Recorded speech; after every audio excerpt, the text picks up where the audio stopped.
Всем привет! Сегодня не будет вещей, от которых ты офигеешь. Сегодня я расскажу, что можно покупать с AliExpress и при этом не попасть в тюрьму. Расскажу и покажу на примере реальных случаев из жизни, когда за покупку простой флешки тебя могут лишить свободы. Охренеть, да? Чё сказать? Россия! Ну а тот, кто полностью посмотрит ролик, сможет принять участие в конкурсе и абсолютно бесплатно выиграть смартфон Samsung Galaxy S21 Ultra. Ну чё, бандиты, погнали! Один подписчик однажды пишет мне: увидел на Алике интересные часы с камерой. Можно ли их брать? А то вдруг за жопу схватит. Дорогой Николай, никто вас за непристойные места хватать не будет, если вы не нарушите одно главное правило. Используйте их у себя дома. Вы можете следить за домашними или просто квартирой. Если, допустим, вы там не живете, мол, все ли там в порядке, не затопил ли ты кого или еще чего. Но если вы повесите их на съемной квартире для наблюдения за квартирантами, тут уже могут быть проблемы. Заметил тут недавно на Алиэкспрессе пневматическую подвеску для автомобиля. Ценник безумный. Я очень сомневаюсь, что ее кто-то купит. Тем не менее, если гайцы узнают, что у вас установлена пневматическая подвеска, то вас оштрафуют на 500 рублей, все по той же статье 12.5. Если уж так сильно хочется пневму, то рекомендую покупать автомобиль, в котором она стоит с завода. Мне кажется, это будет разумным вариантом, нежели отдавать каждый раз по 500 рублей какому-то дяде. А это ультимативный вариант для тех, кто хочет отправить соседа в 1989 год. Подавитель сигнала оставит недруга без интернета и мобильной связи, просто уничтожит все частоты. И больше никаких ему уматных кинчиков на полную громкость и жарких бесед с кентами по скайпу. Но помните, это чревато последствиями. Во-первых, устройство надо регистрировать, иначе штраф. Во-вторых, если пострадавший докажет, что своим гаджетом ты нанес ему вред, будешь отвечать по закону. Ну и нет никаких гарантий, что сосед с горя не достанет из кладовки пятиструнную расстроенную гитару, которая пылилась со дня демобилизации, и не разобьет ее об твое еба. А вот это уже серьезная штука, и я бы советовал приобрести ее каждому человеку, у кого есть банковская карта. Наверняка ты оплачиваешь товары, используя бесконтактную оплату. Так вот, существуют аппараты, которые могут списать деньги с вашего счета. Достаточно лишь прислонить его к карте. У моей знакомой так однажды в метро списали 600 рублей. Так вот, этот чехол блокирует данные карты, то есть никто не сможет списать твои бабки. Даже если ты прислоняешь его к терминалу, то ничего не произойдет. Хорошая защита от идиотов. А это GPS-трекер. В прошлом ролике я уже рассказывал о подобном девайсе, и, судя по комментариям, меня никто не понял. Так что слушайте меня внимательно. Его можно заказывать, проблем никаких не будет. Вы же собираетесь поставить его на свою машину для того, чтобы быть уверенным, что она стоит в твоем дворе, а не где-то в Химках на разборке. Но другое дело, если ты подложишь трекер в чужую тачку, вот это уже расценивается как шпионаж. И если тот владелец узнает об этом, тогда тебе хана. Теперь-то понятно. Кто любит погонять или подрифтить, наверняка знаком с четырехточечной системой ремней безопасности. Она наиболее эффективна по сравнению с обычными ремнями. Но вот только это не сможет понять ни один гаишник, и они с радостью выпишут тебе штраф по статье 12.6. А все потому, что эта система не зарегистрирована, то есть для них это кусок тряпки, хоть и практичный. Гребаные законы. Это устройство похоже на тамагочи, но на деле это мультитул для настоящего хакера. Уже заинтересован? Он работает в диапазоне 433 МГц. Умеет читать, записывать, эмулировать низкочастотные карты, эмулировать контактные ключи, работающие по протоколу 1Wire. Также он может проверить защиту Wi-Fi сетей и не только. Покупать такую штуку я, конечно, не рекомендую, ведь 272-ю статью УК РФ никто не отменял. А там решайте сами, я вас предупредил. А вот это даже полезное устройство. Это микронаушник. Работает по Bluetooth. Ничего незаконного в нем нет, так как жучка в комплекте нет. И эта штука больше всего пригодится на экзаменах. То есть какой-то человек на другом конце провода весь экзамен будет давать тебе подсказки. По-моему, здорово. И, кстати, наушник настолько маленький, что его вовсе не заметно. Да и окрас очень похож на цвет кожи. Но я бы рекомендовал не мухлевать, а пытаться сдать самим, потому что любые знания тебе обязательно пригодятся в жизни. Представь, что твой автомобиль заблокировал двери, а ключи остались внутри. Что ты будешь делать? Разбивать стекло? Оно ж денег стоит. Так вот, есть интересный гаджет для взлома сигнала. Конечно, есть свои нюансы. Если ты заранее не просканировал частоты брелка, то у тебя ничего не получится. Но если ты проделывал эту процедуру ранее, и у тебя это осталось в памяти, то ты спокойно откроешь тачку. Но наверняка меня сейчас смотрят угонщики и говорят: «Ух ты, шиёшкины-матрёшки, спасибо тебе, уже побежал заказывать». Но знайте одно: рано или поздно вас поймают. А это у нас водонепроницаемые очки со встроенной камерой. Как и говорилось ранее, подобные очки нельзя покупать на AliExpress. Почему? Потому что они скрыты под другой предмет. Я понимаю твое недовольство, но такие уж у нас грёбаные российские законы. Тогда, по сути, и смартфон нельзя покупать. В нем же есть скрытая камера, которая замаскирована под телефон. Не, ну, давайте рассуждать логически, это ж факт. Ладно, просто не берите их, и все. Для любителей скрываться от камеры штрафов есть множество разных рамок, в том числе и со шторками, которые полностью закрывают номер. Несколько лет назад появилась новая фишка – рамка с магнитом. В комплекте идут магнитные листики. Если его приложить, то он примагнитится к номеру и закроет букву или цифру. Стоит нажать кнопку на пульте, и листик сразу упадет. Также можно приложить пачку сигарет, предварительно положив туда кусок магнита. Но если об этом узнают гайцы, а они точно узнают, то лишение прав тебе обеспечено. В лучшем случае штраф на 5000 рублей. Спрятать камеру для ведения скрытого наблюдения кажется не самой простой задачей. А что скажешь об этом заряднике? Со стороны он будет выглядеть как случайно забытое зарядное устройство. Но вот по факту этот псевдоблок будет вести скрытое наблюдение, определить факт которого невооруженным глазом окажется практически невозможно. Стоит только включить его в розетку, как тут же начнется запись. А теперь вопрос: можно ли его заказывать? А это защитная система для автомобилей.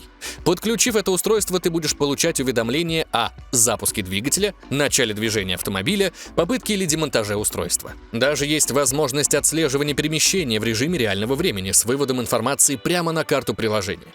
Вообще, это полезная штука, и я бы всем советовал ее приобрести. Ну, на классику она нахрен не нужна. Угонят и хрен с ней, будет повод новую купить. Китайцы, кажется, придумали уже все, что только можно придумать. Даже эту чудо-машину для мести, которая раз и навсегда проучит соседа с его чертовой громкой музыкой. Короче, эта долбилка упирается в стену, пол или потолок, и потом начинает свою грязную работу. Яростно бьет по ушам и нервной системе соседа. В агрегат встроен таймер и Bluetooth-приемник. Представь, ты уходишь на ночную смену, а сатанинское приспособление все это время буравит мозг негодяям из 180-й квартиры. Хе-хе, красота! Ну чё, соседи, берегитесь! Статья 138.1 УК РФ запрещает незаконный оборот специальных технических средств, предназначенных для негласного получения информации. То есть Китай может спокойно отправить тебе любую вещь, потому что по их законам это норма. Но вот если наша таможня заинтересуется твоей посылкой, то тогда проблемы обеспечены. Народ, а в Украине так же? Короче, даже если тебе удалось получить посылку, главное, за нашим батькой не подслушивай, а то его друзья-ФСБшники как по щелчку пальцев в один миг к тебе прилетят. Ну, вы поняли, о ком я, да? Вроде бы обычные часы, да? А вот хренушки, в них есть скрытая камера. Синхронизировавшись с приложением, ты сможешь наблюдать за происходящим. Можно ли их покупать или нет? Скажу так, если ты в дальнейшем планируешь подарить их знакомым с целью запечатлеть какие-нибудь интересные кадры и отправить их на Pornhub, это уже статья. А если берешь их, скажем, для того, чтобы посмотреть, чем занимается кот в твое отсутствие, то, пожалуйста, это ж твой кот. Следи за ним сколько хочешь. Почему мне в комментариях до сих пор пишут, что это запрещенный товар? Народ, вы не правы, ведь эта приблуда, наоборот, помогает обнаружить скрытые камеры и жучки. То есть можно убедиться, что за тобой не следит какой-то Вася из 5-го подъезда. С другой стороны, кому мы нафиг нужны? Зачем за нами следить? Что они там узнают? Что я колбасу под матрасом держу? Или то, что в моей копилке лежит 15 рублей уже как 2 года? Товар, конечно, интересный, но по сути это просто игрушка. Купить его за 1,5, попользоваться пару раз и забыть о его существовании? Ну это же глупо. Это, кстати, годная вещь. Заказывать ее можно, но пользоваться нельзя. Забавные законы. Это как ты можешь купить семена конопли, но не можешь их посадить. Суть в том, что Китаю пофигу, что и куда отправлять. А вот если таможня на границе обнаружит этот девайс, то далее Федеральная служба безопасности заработает в репрессивном режиме. Так что подумайте 10 раз, стоит ли связываться. Тем более, что данным устройством нельзя достичь приемлемого результата. Недавно на рынке появилось интересное устройство. Оно было разработано для поиска банковских и других скиммеров. Его суть проста. Вставляешь его в картоприемник, вытаскиваешь и смотришь на светодиод. Если он светится зеленым, то скиммер не обнаружен. В противном случае этим банкоматом лучше не пользоваться. Особенно полезен будет такой девайс при поездках в Азию и страны третьего мира. Так что я его определенно рекомендую к покупке. Это самый маленький микронаушник. Это, конечно, не шпионский товар, но выручить на экзаменах он точно сможет. Он в буквальном смысле закидывается в ухо к барабанной перепонке. Индукционная петля должна быть как можно ближе к наушнику, то есть, когда магнит находится в ухе, петля должна висеть на шее. Если она будет находиться ниже, то звук будет плохим, и ты сейчас по-любому спрашиваешь меня: а как вынуть наушник-то? Как? Как? Магнитом, как же еще? А это камера видеонаблюдения в форме лампочки. Глазок камеры не скрытый, индикатор записи имеется. Камера имеет микрофон и динамик. Можно, будучи вдали от дома, не только наблюдать за домашними, но и громко сказануть что-нибудь. Качество среднее. Ожидать чудес не стоит. В полной темноте автоматически включается светодиоды. И после этого угол обзора становится просто шикарным. Захватывает помещение от и до. Что касается покупки именно этой лампочки, то ее спокойно можно заказывать, поскольку это IP-камера. Да и 5000 заказов о чем-то говорят. Несомненно, пламя из выхлопной трубы вызывает всплеск эмоций почти у каждого второго. Но больше всего это нравится гайцам, особенно когда они тебя за это штрафуют. Чтобы избежать этого, я бы советовал использовать банку с имитацией огня. Никакого пламени здесь, конечно, нет. Зато это безопасно, и тебя никто не оштрафует. Но есть один нюанс. Не советую использовать насадку с синим цветом, потому что за этот цвет тебя все-таки могут лишить прав. А если ты будешь использовать красный, зеленый или желтый, то к тебе никто не подкопается. Попался мне на глаза этот комментарий. Слушай, я согласен с тобой. Да, маски и вправду реалистичные, но никаких проблем с доставкой, тем более законом, не возникнет. Это, грубо говоря, косплей и не более. Да и помимо алкаша Толика у них есть даже маска нашего бати. Другое дело цена вопроса. И она немалая. Я бы сказал, придется продать полпочки, чтобы купить ее. Да и не факт, что наша почта привезет ее в целости. Они же любят играть в футбол нашими посылками. Это еще один плод больной фантазии азиатских кулибиных. Вибродинамик. Штуковина подключается к музыкальному центру или компьютеру, после чего фиксируется на стене. Потом врубаешь любимый трек, желательно что-то из репертуара Cannibal Corpse, и соседи наслаждаются чарующим вокалом Джорджа Фишера, пока ты в тишине читаешь книжку. Вариант беспроигрышный. Если не получится перевоспитать соседей, то они хотя бы послушают хорошую музыку. Но дважды подумайте, все-таки соседские конфликты лучше решать полюбовно. Ох, ты бы знал, сколько в комментах вопросов по поводу аккумуляторов. Якобы ходит миф, что их нельзя заказывать. Схера ли? Может быть, раньше такое было, но сейчас с этим все хорошо. Товар спокойно доплывает до адресата. Я сам лично их заказывал для электронной сигареты, и никто меня на почте не встречал, под локти не брал и в отделение не тащил. А это кто? Здрасте. Какие аккумуляторы? Я не брал никаких аккумуляторов. Нет, это не мое. Меня подставили, отпустите. Я не виноват. О, дружище, если ты надумал заняться тюнингом выхлопной системы, типа установить баночку выхлопа с приятным басом там, я не рекомендую этого делать, потому что каждый день тебе придется отстегивать по фиолету хомячкам в погонях по статье 12.5. Но есть вариант получше, установив электрическую заслонку. Она также имеет рычащий выхлоп только тогда, когда тебе это необходимо. Ну и самый главный плюс электрической заслонки, что она поможет тебе избежать штрафа за излишний выхлоп, в отличие от банки. Вот так вот. А это умное колечко. В устройство установлено сразу 2 чипа бесконтактной передачи данных с модулями NFC, ID и M1. Каждый из модулей можно настроить отдельно, то есть это кольцо можно запрограммировать на открытие домофонной двери, электронного замка, въезда на парковку, можно даже оплатить свою покупку в магазине или проезд в транспорте. Это реально стоящая вещь. И поскольку запрещенным этот товар не является, его можно смело заказывать и не бояться последствий. Сегодня камера может быть установлена внутри почти любого, даже небольшого предмета. И даже в мебели и замаскирована как самый обычный шуруп. Если ты вдруг загорелся желанием и уже собираешься купить ее, то сначала вспомни о статье 138.1 УК РФ. Может, это тебя остановит. Наткнулся как-то на комментарий, можно ли покупать наручники. Купить их можно без каких-либо разрешений. А вот применять наручники, которые относятся к специальным средствам для ограничения подвижности человека, может только сотрудник правоохранительных органов или охранной организации, прошедший обучение и сдавший специальный экзамен. Хорошие законы, да? Короче, если они тебе нужны для ролевых игр с женой, то ничего такого в этом нет. А если ты насильно прицепишь ее к батарее на недельку, то у тебя будут серьезные проблемы.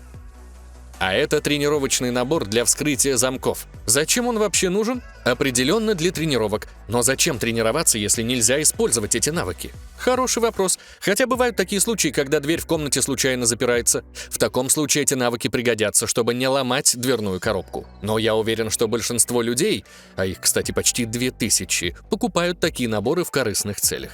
Рано или поздно вы попадетесь, так что не связывайтесь с этим. Или сушить сухари. Натыкаюсь как-то на этот комментарий.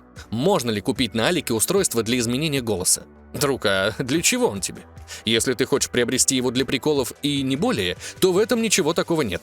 Правда, ради прикола тратить такую сумму, по мне, это глупо. Но если этот гаджет тебе нужен для каких-то других целей, незаконных, то в таком случае у тебя возникнут проблемы. Так что серьезно подумай, стоит ли игра свеч. Лазерные указки. Этот товар по-своему безобидный, его можно покупать, не опасаясь попасть за это в тюрьму. Но если ты будешь использовать его с хулиганскими намерениями, то это уже уголовная ответственность. Попытка ослепить пилотов самолетов лазерными указками карается тюремным сроком до 7 лет, а в случае гибели человека до 10. Во всех случаях пилотам удавалось справиться с управлением самолетом. Но был один случай в Ростове-на-Дону. Пилот на несколько минут потерял зрение. А это у нас FM-жучок. Устройство, которое ты сейчас видишь, настолько малюсенькое, что его можно использовать как скрытую прослушку. Работает с помощью обычного FM-приемника, настроившись на определенную частоту. Все мы знаем, что подслушивать нехорошо, но иногда это даже полезно. Однако покупка оборудования для слежки в России запрещена. За это есть и штраф, и уголовная ответственность. Эх, Россия, Россия. А это флеш-карта с Wi-Fi. Задавали вопрос по поводу нее, мол, можно ли брать? Можно. Для тех, кто думает, что он сможет скачивать чужие фотографии с фотика, если он ее, допустим, подарит кому-то, то сразу скажу, обломитесь. Не все так просто, как кажется. Во-первых, нужен специальный софт. Во-вторых, флешку нужно активировать по QR-коду. И в-третьих, у приложения есть радиус действия. Короче, никаких махинаций ты сотворить не сможешь. А это Бастер-меч. Оружие, впервые появившееся в Final Fantasy VII. Его длина от рукояти до наконечника достигает примерно 5-6 футов, а его лезвие примерно 1 фут в ширину. Ни хрена себе махина! А теперь представь, если таким ножищем хлебушек или колбаску порезать, да от кухни ни хрена не останется. И, конечно же, этот тесак нельзя заказать ни в одном интернет-магазине. Это ручная работа. Да, он бы и российскую таможню ни за что не прошел. Это ж такая бандура. Посылку по-любому бы вскрыли, и у тебя были бы серьезные проблемы. Так что губку закатай обратно, ага. И снова чумовой комментарий от подписчика. Дружище, давай по порядку. Во-первых, эта штучка похожа на кубик. Во-вторых, она основана на зеркалах, отражающих картинку прямиком в сенсор смартфона. То есть эта вещь ни под что не замаскирована.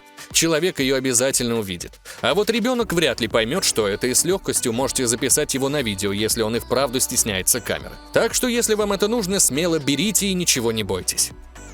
Порой комментарии бывают настолько странными, что я даже не представляю, что и ответить. К примеру, этот. Можно ли покупать хаб на 10 флешек? Собственно, почему и нет? Что с ним не так? Что тебя смущает? Шурик? Это вполне безобидный товар, никаких проблем у тебя не будет. Но мне непонятно, зачем это вообще нужно. О, это уже серьезная штука. Если простыми словами, это гарнитура, которая способна изменить твой голос. Товар не запрещен, никаких проблем с доставкой и получением у тебя не возникнет. Вообще ее можно расценивать как детскую игрушку. Кроме приколов в голову больше ничего не лезет. Конечно, если ты позвонишь кому-нибудь и скажешь: «Ваша дочь похищена. Если хотите увидеть ее живой, тогда оставьте $1 миллион на Первоапрельской улице, дом 7, за зеленым гаражом. У вас ровно 24 часа». то в таком случае, мой дорогой друг, это уже попахивает статьей. А вот если у тебя есть ноутбук, и у тебя вечная паранойя, мол, за тобой постоянно следят, то в таком случае рекомендую тебе вот эти затычки. Ну, в смысле, закрывашки. Ни один ФСБшник не сможет больше за тобой подглядывать. Ну, разве что подслушивать. На мобильник бы такие придумали. Мне вот скрывать нечего, пусть наблюдают. Чё они там увидят, как я голенький по квартире бегаю? Да и пускай, может, однажды я в ролике у Макса плюс 100-500 окажусь. А это крошечный имплант для проникновения в сеть, замаскированный под адаптер USB Ethernet. Простая настройка с помощью встроенной графической оболочки и развертывания полезных нагрузок, таких как атаки DNS Poisoning, сканирование сети и так далее. И все это работает удаленно. Но если кто-то узнает, что все это сделали вы, то это уже статья 272 УК РФ и до 7 лет лишения свободы. А это миниатюрная пуколка в форме кредитной карты. В разложенном состоянии можно нащупать рычаг взведения, который нужно переместить, чтобы разблокировать спусковой крючок. Для прицеливания в верхней части ствола имеется небольшая V-образная канавка. Думаю, объяснять, что будет, если его заказать, не нужно. Я надеюсь, статья 222 УК РФ тебе знакома. А если нет, то обязательно советую изучить, а потом подумать, хочешь ли ты отдохнуть 3 годика в местах не столь отдаленных. А это NFC-чип для ногтей. Звучит футуристично. Для чего он нужен? Для активации быстрого доступа к приложениям, сайтам и так далее. Штука абсолютно безобидная. При получении никаких проблем не будет, так как это не предназначено для взлома или слежки. Ты всего-то программируешь чип на определенную задачу, и все. Ничего такого противозаконного ты не можешь сделать. Для меня это бесполезная вещь. Зачем программировать чип для того, чтобы зайти в какое-то приложение? Проще же самому зайти. Хочешь выиграть смартфон Samsung Galaxy S21 Ultra? Тогда принимай участие в конкурсе. С тебя лайк, подписка, колокольчик и пара комментариев для того, чтобы рандомайзер смог выбрать именно тебя. И как только мы наскребем 20 тысяч лайков, я объявлю победителя в ближайшую пятницу. Всем удачи, а хейтерам привет! А вот и победитель конкурса из прошлого выпуска. Поздравляю тебя, смартфон твой. Свяжись с нами через ВК. Мы ждем тебя.